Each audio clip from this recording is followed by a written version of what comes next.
ভারতের কাছে হেরে স্বপ্নভঙ্গ বাংলাদেশের।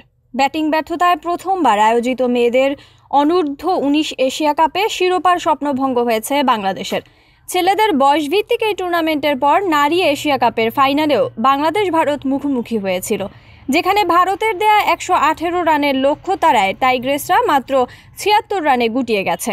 42 রানের জয়ে প্রথমবার আয়োজিত অনূর্ধ্ব-19 এশিয়া কাপে চ্যাম্পিয়ন ভারতীয় মেয়েরা।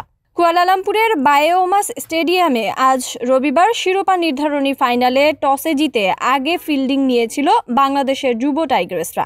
দারুণ বোলিংয়ে 4 উইকেট নিয়ে ফারজানা ইয়াসমিন ভারতের রানের টুটি চেপে ধরেন। তবে গঙ্গাদি তৃষার 50 ও শেষ দিকে টেলেন্ডারদের ক্যামিওতে 117 রানের লড়াকু পুঁজি পায় ভারত।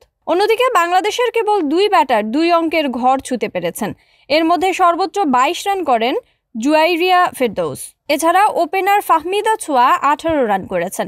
টাইগ্রেসরা কপাল পোড়ায় 2টি রান আউট ও একটি হিট উইকেট হয়ে 18 ওভার 3 বলেই 76 রানে অল আউট হয়ে যায় বাংলাদেশ।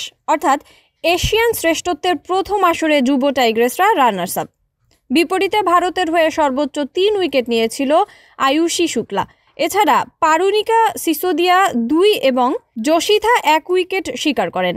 এর আগে 117 রান সংগ্রহের পথে ভারতীয় ওপেনার তৃষা 47 বলে 52 এবং শেষ দিকে মিথিলা বিনোদ 17 রান করেন।